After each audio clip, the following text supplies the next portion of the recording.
राधे राधे। आज सीता नवमी है।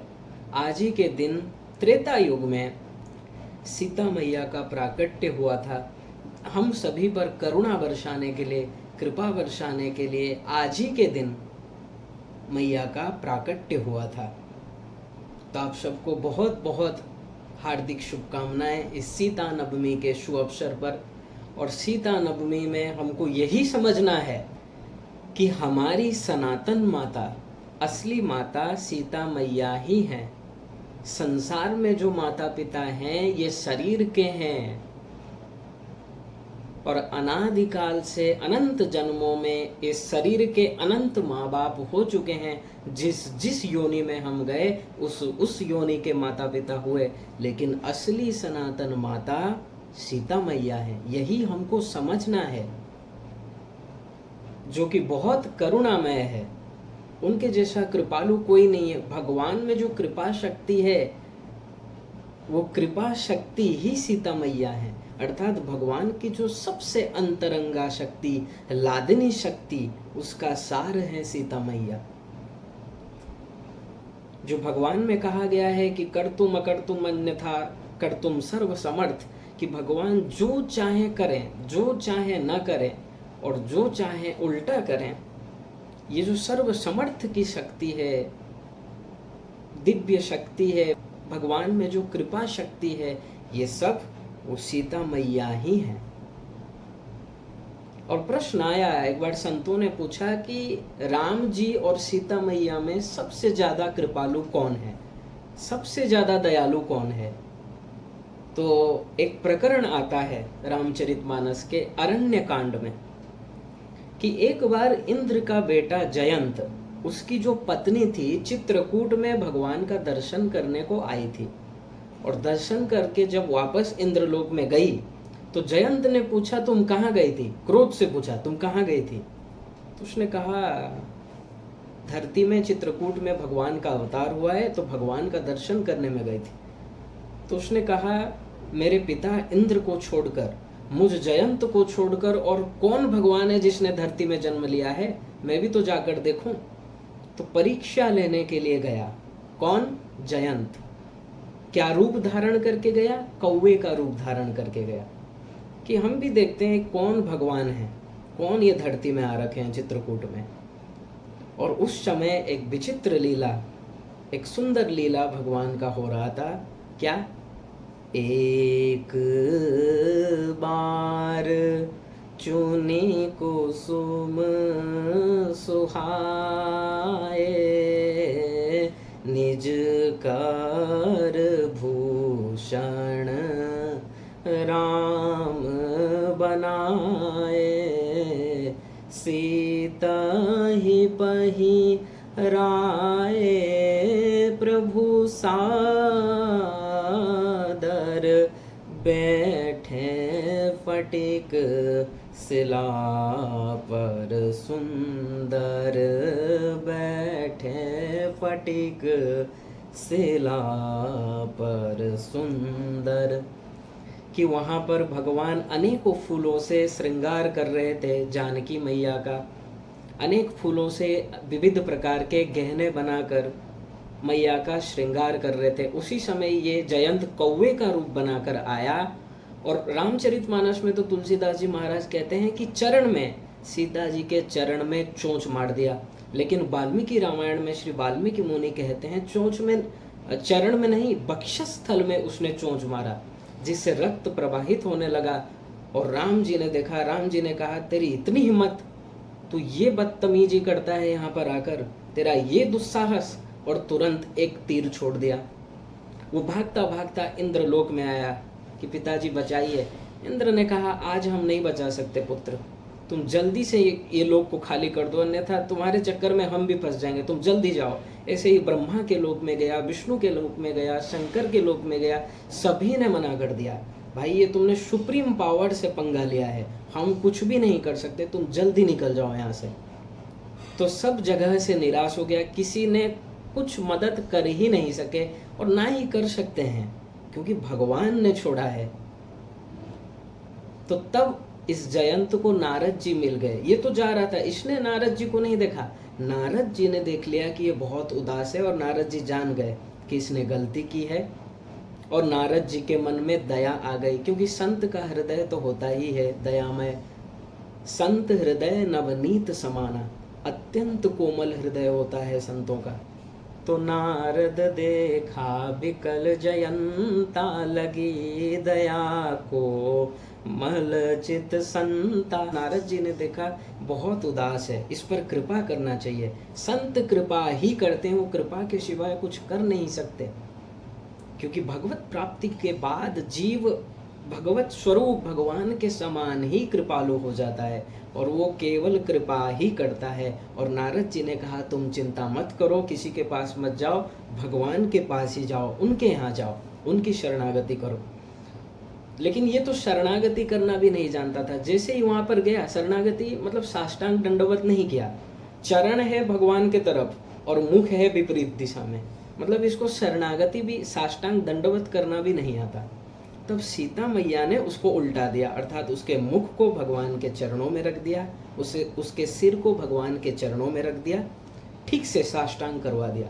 लेकिन राम जी अभी भी शांत नहीं हो रहे हैं, क्रोध है पूरा। बोले आज इसको नहीं छोड़ेंगे, इसने मर्यादा का उल्लंघन किया है, इसने तुम्हारे वक्षस्थल को चोंच मारा है, आज हम इसे नहीं छोड़ेंगे। तब सीता मैया ने कहा, देखिए यहाँ पर सीता मैया की कृपालुता वो कितनी करुणामयी है। पहली बात उन्होंने कहा प्रभु इसने मेरा अपराध किया है तो मैं कह रही हूँ आप इसे क्षमा कर दीजिए। भगवान बोले नहीं, हम क्षमा नहीं करेंगे, इसको दंड मिलना ही चाहिए, ये अपराधी है। तो जानकी मैया ने कहा प्रभु जब तक आपकी कृपा न हो जाए जीव पर, अर्थात जब तक आपकी कृपा से ये जीव जो माया के अंडर में है, जब तक माया है, जब तक ये माया के वश में है, तो ऐसा कौन है जो अपराधी न हो? तो आप इसे कैसे अपराधी कह सकते हो? और एक बात बताइए प्रभु, जब छोटा सा बच्चा जो माँ का स्तन पान करता है और छोटे छोटे उसके दांत निकले हों और वो बीच बीच में स्तन को काट देता है, तो क्या माँ गुस्सा करती है? क्या उसको फेंक देती है? नहीं, माँ और प्रसन्न हो जाती है। ठीक ऐसे ही ये तो बच्चा है, नादान है, भोला है, इसलिए इसको आपको स्वीकार करना ही पड़ेगा। और अब तो ये आपके शरणागत भी हो गया है, अब तो आपको कृपा करना ही पड़ेगा, क्योंकि ये भोला है प्रभु, ये इतना भोला है कि इसको यही नहीं मालूम दंडवत कैसे करें। इसको तो मैंने ठीक से दंडवत कराया, नहीं तो ये तो आपकी ओर चरण रखा था, अब ये आपके शरण में है, इसलिए आपको कृपा करना ही पड़ेगा, क्योंकि आप ही का वचन है। वाल्मीकि रामायण में युद्ध कांड के 18वें सर्ग के 33वें श्लोक में भगवान कह रहे हैं कि सकृदेव प्रपन्नाय तवास्मीति च याचते अभयं सर्वभूतेभ्यो ददामे तद्व्रतम मम। ये भगवान का वाणी है, भगवान का वचन है कि जो जीव एक बार सकृद एव, एक बार ही ये कह देता है कि प्रभु मैं आपका हूँ, प्रभु मैं तुम्हारा हूँ, तो अभयं सर्वभूतेभ्यो, उसको समस्त भूत प्राणियों से मैं अभय प्रदान कर देता हूँ। ये मेरा व्रत है। तो प्रभु आपने व्रत लिया है, आज समय है उस व्रत को आपको पालन करना होगा। ये आपके शरणागत है, इसलिए आपको इसे स्वीकार करना ही पड़ेगा। तब क्या था, भगवान को स्वीकार करना पड़ा। तो यहाँ पर कृपा किसने किया? सीता मैया ने किया। भगवान तो पूरा क्रोधित थे, क्रोधित थे मतलब कि एक्टिंग कर रहे थे। भगवान को क्रोध वोध नहीं आता है, ये मत समझिएगा कि भगवान को क्रोध आ गया, क्रोध नहीं, एक्टिंग। क्योंकि क्रोध माया का गुण है, भगवान माया से परे हैं, इसलिए भगवान की तो बात छोड़ दो, भगवत प्राप्त जीव की भी बात छोड़ दो, जो भगवान की ओर साधना करते करते भगवान में जो मन लगा रहे हैं, अंतःकरण जिनका शुद्ध होता जा रहा है, उनको ही क्रोध नहीं आता, कम होता जाता है, एक्टिंग करते हैं। तो भगवान भी एक्टिंग कर रहे हैं, वास्तव में उनको क्रोध नहीं है। इसने मर्यादा के विपरीत कार्य किया है, आकर चोंच मारा, इतना बड़ा गलत कार्य इसने किया, तो इसको दंड देना चाहिए। भगवान ये कह रहे हैं, मतलब भगवान कहना चाहते हैं कि इसको दंड आज मिलना ही चाहिए, इसने अपराध किया है। तो सीता मैया के समझाने से ही भगवान ने कृपा किया। तो संतों ने निर्णय ले लिया कि राम जी तो कृपालु हैं ही, लेकिन उनसे अधिक करुणामय हमारी जानकी मैया है। और संसार में भी आप लोग देखते हैं कि पिता से ज़्यादा अधिक करुणामय माता ही होती हैं। उनका स्वभाव अत्यंत कोमल है, सरल है। तो इसलिए इस सीता नवमी में हमें यही विचार करना है कि हमारी जो सनातन माता है जानकी जू, वही किशोरी जी हैं, राधा रानी। तो वो हमारे और निहार रहे हैं अनादिकाल से कि कब हम उनको अपना कह दें, उनके शरणागत हो जाएं, तो वो हमें भी अपना लें सदा को। इसलिए अपने सनातन माता को मत भूलो, क्योंकि इस संसार में तो इस जन्म में कोई माँ है, अगले जन्म में और कोई। कुत्ते के शरीर में जाओगे वहाँ कुतिया होगी माँ, बिल्ली के शरीर में जाओगे वहाँ बिल्ली होगी। ऐसे ही अनंत माँ बाप तुम बना चुके हो। अभी समय है समझ जाना कि हमारे सनातन माता अर्थात असली माता केवल सीता मैया राधा रानी ही है। यही सीता नवमी में हमको दृढ़ निश्चय करना है और अपनी असली माँ की ओर निहारना है। और जब हम शरणागत हो जाएंगे, 100% ठीक से शरणागति हो जाएंगे, वो हमें अपना लेंगे। वो तो तैयार हैं, लेकिन हम ही अपनी ओर से देरी कर रहे हैं। कभी ये मत कहिएगा कि भगवान की ओर देर है। देर उधर नहीं है, देर हमारी ओर से है कि हम शरणागत नहीं हो रहे। ऐसे ही अनेकों प्रमाण है सीता मैया की कृपालुता का। तो ये सिद्ध हो गया कि भगवान से भी अत्यंत कोमलमय, अत्यंत करुणामय स्वभाव किशोरी जी का है।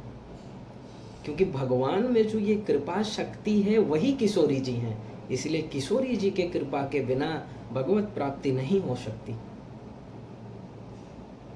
इसलिए आप ब्रज में भी जाइए, वहां राधे राधे कहते हैं।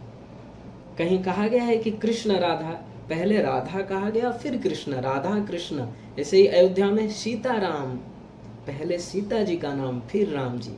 जब भगवती लादिनी शक्ति सीता जी का कृपा हो जाएगा, तब भगवान कृपा कर देंगे। करना ही पड़ेगा। जैसे जयंत पर किया, वैसे हम सभी पर कृपा करना पड़ेगा। कब? जब सीता जी कह देंगी। वो कब कहेंगी? जब हम उनको अपना मान लेंगे हृदय से। यही हमको आज समझना है और इसी का अभ्यास हमको करना है कि अपने असली सनातन माता को नहीं भूलना है। और उन्हीं को पाने के लिए हमको ये जन्म मिला है, ये शरीर मिला है। इसलिए अपने असली सनातन माता पिता को मत भूलो। निरंतर उनका ध्यान करो, उनका ही स्मरण करो। संसार में एक्टिंग करो, जैसे फिल्म में एक्टिंग होता है। कोई बाप है, कोई बेटा है, कोई स्त्री है, तो जबरदस्त एक्टिंग करते हैं, लेकिन भीतर से उनको मालूम है कि हमारे पिता कोई और है, माता कोई और है। अटैचमेंट अपने असली के प्रति ही है। फिल्म में तो एक्टिंग कर रहे हैं। जग में ऐसे ही रहना है, नाटक की तरह।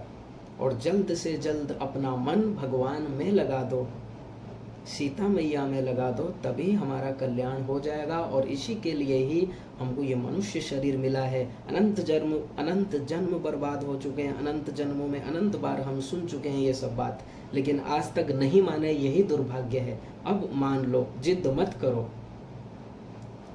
जो अनंत जन्मों से दुख पा रहे हैं, ये दुख यदि सदा को समाप्त करना है तो भगवान की शरणागति, सीता मैया की शरणागति करना ही होगा। राधे राधे।